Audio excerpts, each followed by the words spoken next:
Lawmakers on Capitol Hill are a step closer to changing rules for certifying presidential elections. Here's NTD's Melina Wisecup with more. With a vote of 229 to 203, House lawmakers on Capitol Hill passed the Presidential Election Reform Act. All Democrats voted yes, with 9 Republicans joining them, preventing radical state legislators from attempting to nullify the election. Congresswoman Liz Cheney wrote the bill alongside her colleague on the January 6th Select Committee, Democrat Congresswoman Zoe Lofgren. The goal is to make it harder to overturn a certified presidential election in the future through changing the 1887 Electoral Count Act.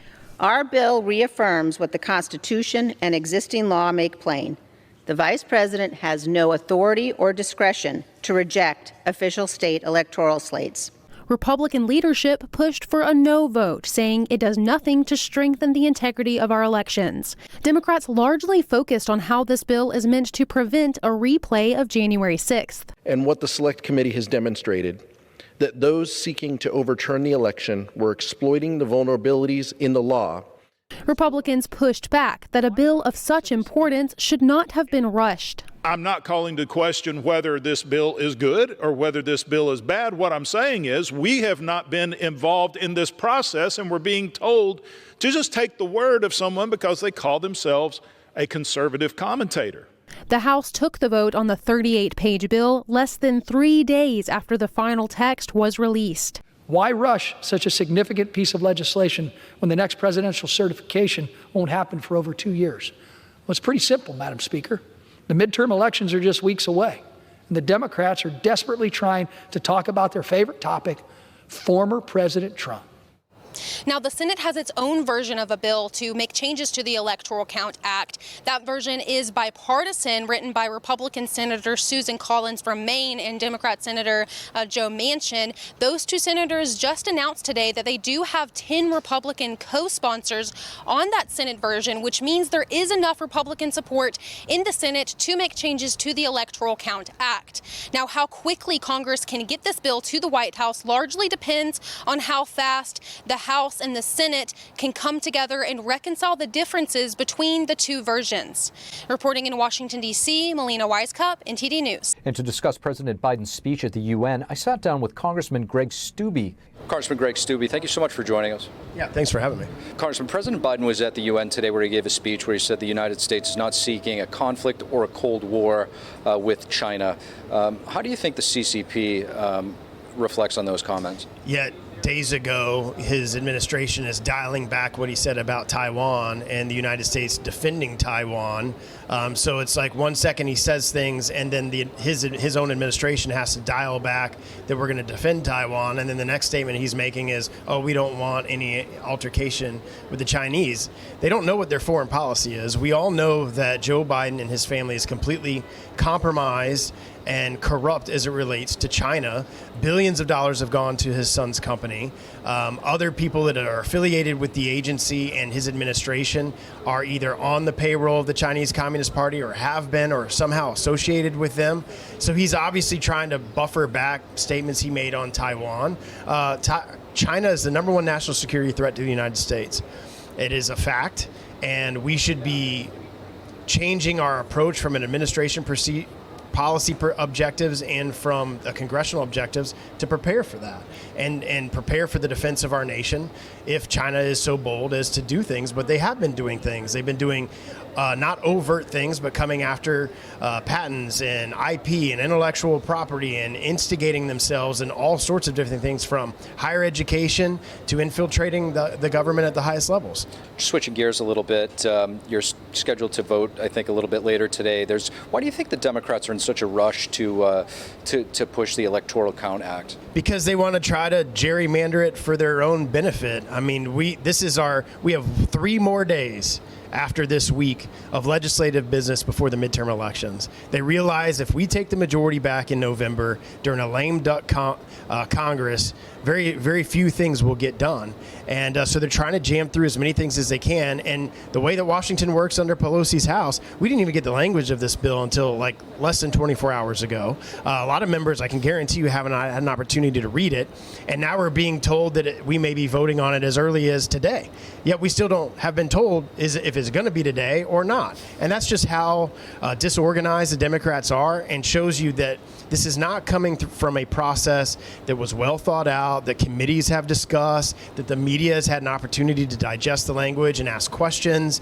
They just pump out language on a bill, send it straight to the floor. They don't give us the language until less than 24 hours before we vote, and then all the Democrats vote for Pelosi and all the Republicans vote against it. What are you hearing back home in your district in terms of the top issues in the upcoming election? Top issue, 100%, no question, is immigration. We have an invasion at our southern border. Americans they are seeing what is happening from that. Illegal immigrants all across the country, rise in crime. We now have 78 known terrorists that have come across the border. When Mayorkas was in the Judiciary Committee the last time, he refused to answer the question if his agency had released these known terrorists into our country. What are they doing with them? The American people don't stand for letting terrorists into our country. They don't stand for high crime. And I think there's going to be an edict from the American people in November about the direction of the country should be going, and that number one issue is border security. Congressman Greg Steube, thank you. Yeah, thanks for having me. New York Attorney General Letitia James is suing former President Trump, the Trump Organization, and 3 of Trump's adult children. This is part of her years-long probe into their business dealings. New York Attorney General Letitia James announced Wednesday that she has filed a lawsuit against former President Trump, the Trump Organization, and its senior executives. She claimed that they are responsible for $250 million worth of financial fraud. The complaint demonstrates that Donald Trump falsely inflated his net worth by billions of dollars to unjustly enrich himself and to cheat the system, thereby cheating all of us. He did this with the help of the other defendants, his children, Donald Trump Jr., Ivanka Trump, and Eric Trump, and former Trump Organization CFO Alan Weisselberg and Trump Organization Controller Jeffrey McConney. James claimed that from 2011 to 2021, Trump and the Trump Organization knowingly and intentionally created more than 200 false and misleading valuations of assets, and that they did so to obtain a variety of financial benefits, such as having banks lend money to the Trump Organization on more favorable terms. The Attorney General is asking the court to do the following. We are asking the court to, among other things, permanently bar Mr. Trump, Donald Trump Jr., Ivanka Trump, Eric Trump, from serving as an officer or director in any corporation or similar entity registered and or licensed in New York. To bar Mr. Trump and the Trump Organization from entering into any New York State commercial real estate acquisition or from applying for loans from any financial institution in New York for 5 years. Trump reacted to the lawsuit on Truth Social, writing in part, quote, "Another witch hunt by a racist attorney general. She is a fraud who campaigned on a Get Trump platform." During her campaign for attorney general in 2018, James said, quote, "No one is above the law, including this illegitimate president. I look forward to going into the office of attorney general every day, suing him." Reporting by Allison Lee, NTD News. The January 6th committee will hold another hearing next week. It's expected to be the last before their report is released. The chairman says video footage of the crowd and a significant witness testimony are planned. He adds they have chosen a topic but aren't releasing it yet. The committee might call live witnesses but has not decided. This final hearing is scheduled for next Wednesday. And this Saturday, there's a solidarity event planned in support of the January 6th prisoners. Organizers say this will be the largest of such events so far. Joining us to discuss, we have Jake Lang, a January 6th political prisoner who has been put in solitary confinement for nearly the past 21 months. Jake Lang, thank you so much for joining us from an Alexandria prison. God bless you, Steve. Thanks for having me. As I mentioned, Jake, you're calling us from jail, but in fact, you do stay quite busy as you're organizing an event coming up. I believe it's called the January 6th Solidarity event in Washington this Saturday. Is there any significance to the timing of this event?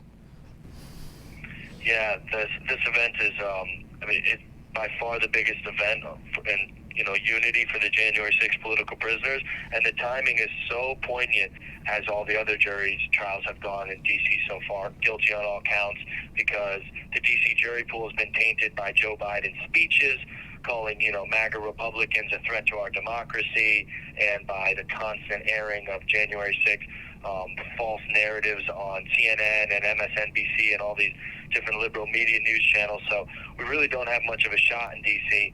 So we're standing in solidarity with all of the, over 900 January 6th political prisoners in September, on September 24th, this Saturday in Washington, D.C. And so the timing is so important because the two biggest trials are happening in September, and they're about to start the new season of the Hollywood production, the January 6th Select Committee. Jake, you mentioned the January 6th Select Committee. You were obviously there.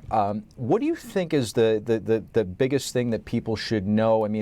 Outside of the images that they just see on repeat. So, I could show you the audience better than we can tell you. So on j6solid.com, there's a documentary on there called The Truth About January 6th that my team and I have produced.